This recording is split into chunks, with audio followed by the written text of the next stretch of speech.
আসসালামু আলাইকুম এভরিওয়ান, কেমন আছেন সবাই? আশা করি সবাই অনেক ভালো আছেন। আল্লাহ তাআলার অশেষ রহমতে আমরাও ভালো আছি। লাইফস্টাইল অফ আফরোজা চ্যানেলে আপনাদের সবাইকে স্বাগতম। কাছে দূরে দেশ ও দেশের বাহিরে যে যেখান থেকে বসে আজকের ভিডিওটি দেখছেন সবাইকে জানাই অসংখ্য অসংখ্য ধন্যবাদ। এই মুহূর্তে যারা আমার ভিডিওটি দেখা শুরু করেছেন প্লিজ মনে করে একটি লাইক দিয়ে শুরু করবেন।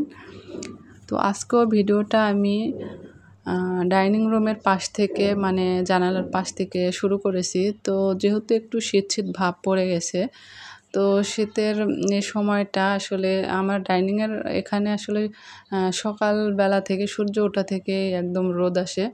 তো আমি এই সময়টা এই শীতের সময়টা আমি ডাইনিংয়ের ওখানে গিয়ে মানে জানালার পাশে গিয়ে আমি পর্দাটা সরিয়ে একটু মানে জানালাটা খুলে দিই আর কি, যে রোদটা যাতে ঘরের ভিতরে আসে, মানে বাসার মধ্যে আসে সে কারণে। আর এটা হলো আমার বাসার হচ্ছে সামনের বিল্ডিং। তো সে কারণে আর কি রোদের জন্যই আর কি আমি সকালে উঠে আগে আমি ডাইনিংয়ের জানালার পাশে আসি আর কি। তো যাই হোক, এটা হচ্ছে যে ঘরে আসলে কিছু ঝুল হয়েছিল, তো সেগুলো আমি একটু পরিষ্কার করে নিলাম। আর আজকে একটু সকাল সকালে কাজগুলো সেরে নিলাম। মা আছে আর মাও আজকে চলে যাবে। তো মা একটু অন্য কাজগুলো করছিল, একটু ঘর মুছে টুছেও দিচ্ছিল, কারণ কয়েকদিন থেকে আমার একটু ঠান্ডার প্রবলেম হয়েছে। তো সেরকমভাবে কাজ কাম মানে করতে অনেক বেশি কষ্ট হয়ে যাচ্ছে। যেহেতু মা আছে সে কারণে মা একটু ঘরগুলো মুছে টুছে পরিষ্কার করে আরও বাদবাকি কাজ করে দিল। আর আমি একটু টুকিটাকি এই যে ঝুলগুলো ঝেড়ে নিলাম মেয়ের রুমের। তো তারপরে তো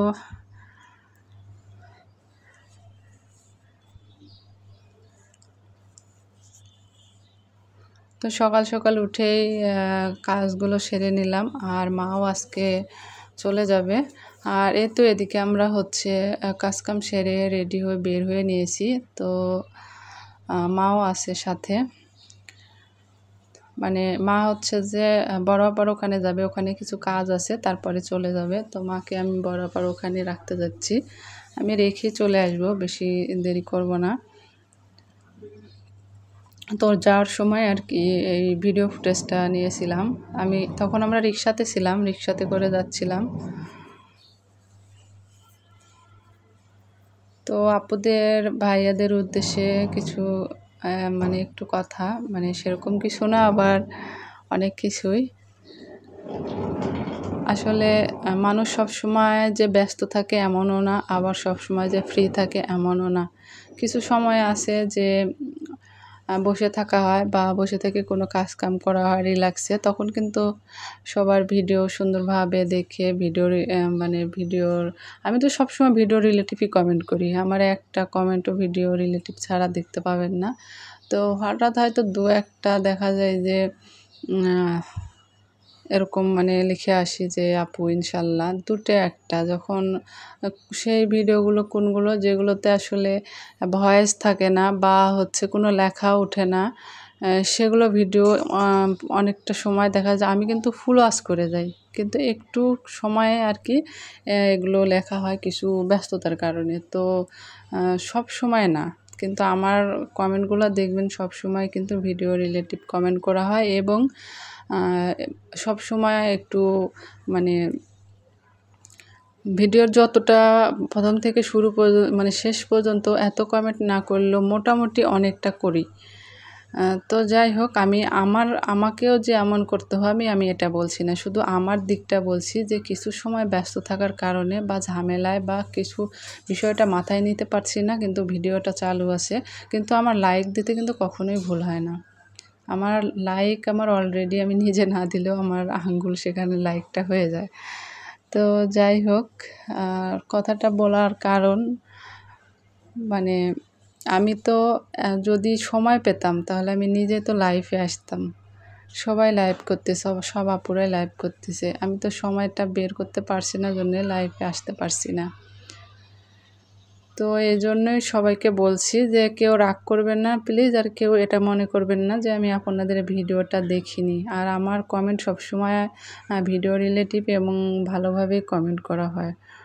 হঠাৎ যখন আমি একদমই খুবই ব্যস্ত থাকবো সেই সময়টার কথা বলা হচ্ছে।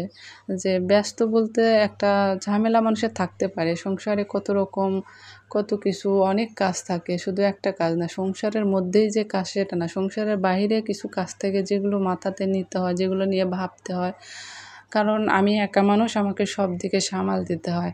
তারপরেও আমি যত সুন্দর করে আপনাদেরকে কমেন্ট করে আসি আপনারা দেখলে বুঝতে পারবেন। তো হঠাৎের কথা বলছি যে কিছু সময় অনেকটা থাকার কারণে হয়তো একটু ছোট করে কমেন্ট করে আসা হয়। আর যেহেতু ভিডিও রিলেটিভ কমেন্ট করা উচিত, তো সেই কারণে আমি অনেক সময় সেদিন মানে শম্পা আপু যে কথাটা বলল আমারও একই কথা যে মানে শুরুতেই যে ভিডিওগুলো দেখা হয় সেই অনুযায়ী একটা ছোট করে কমেন্ট করে রেখে তো ফুল ওয়াচ করা লাগে, তো ফুল ওয়াচ করে হয়ে যায়। কিন্তু আমি পরবর্তীতে এসে আবার কমেন্ট করা লেখা এই জন্য হবে না জন্যে আমি প্রথমে শুরুতে কিছু অংশ দেখে দুইটা একটা মানে কমেন্ট করে যাই সেই অনুযায়ী, সেই ভিডিও রিলেটিভ অনুযায়ী। তো আমি সবসময়ের কথা বলছি না, আমি আগের ভিডিওতে বলেছিলাম, আজকে এই ভিডিওটা আরও ভালোভাবে ক্লিয়ার করে দিলাম। কারণ আগের ভিডিওতে একদম লাস্টে যে কথাটা শুরু করেছিলাম এই কারণে হচ্ছে আর কি কথাটা শেষ করতে পারছিলাম না, ভিডিওটা শেষ হয়ে গেছিলো। এর জন্য ভাবলাম যে আজকে একটু ভালোভাবে ক্লিয়ার করে কথাটা বলি, তাহলে আমার আপুরা বুঝতে পারবে, ভাইয়ারা বুঝতে পারবে। তো আশা করি হচ্ছে সবাই বুঝতে পেরেছেন বা মনে এমন কিছু রাখবেন না বা মনে কষ্ট নেবেন না যে আমি হঠাৎ এমন করে বলে গেল আজকে এমন কমেন্ট করলো, তার মানে হয়তো বা ভিডিওটা ফুল দেখেনি। তো আমি যে ওরকম কষ্ট করে সবার ভিডিও দেখছি, আশা করব আপনারাও আমার পাশে থাকবেন, আমিও পাশে আছি ইনশাল্লাহ।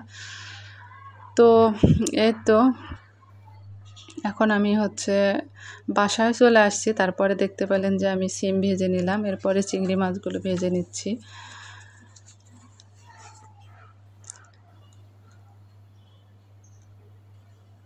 তো এখানে আর আমার আপুরা ভাইয়ারা, আমার নতুন নতুন ভিউয়ার্সরা যারা হচ্ছে আমার নতুন চ্যানেলে ভিজিট করেছেন সবাইকে অসংখ্য ধন্যবাদ। তো আপনারা আমার পাশে থাকবেন, আমিও পাশে আছি। আর যারা নতুন বন্ধু ভিজিট করেছেন তারা অবশ্যই আমার চ্যানেলটি ভালো লাগলে, ভিডিওটা ভালো লাগলে সাবস্ক্রাইব করে আমার পাশে থাকবেন এবং একটি সুন্দর গঠনমূলক কমেন্ট করে যাবেন। আমিও আপনাদেরকে বন্ধু করে নেব ইনশাল্লাহ। আসলে এই জায়গায় কাজ করা, সবাই সবার পাশে না থাকলে কখনোই এগিয়ে যাওয়া সম্ভব না। আর আপনি সততার সঙ্গে কাজ করবেন, আপনি নিজে ঠিক থাকবেন।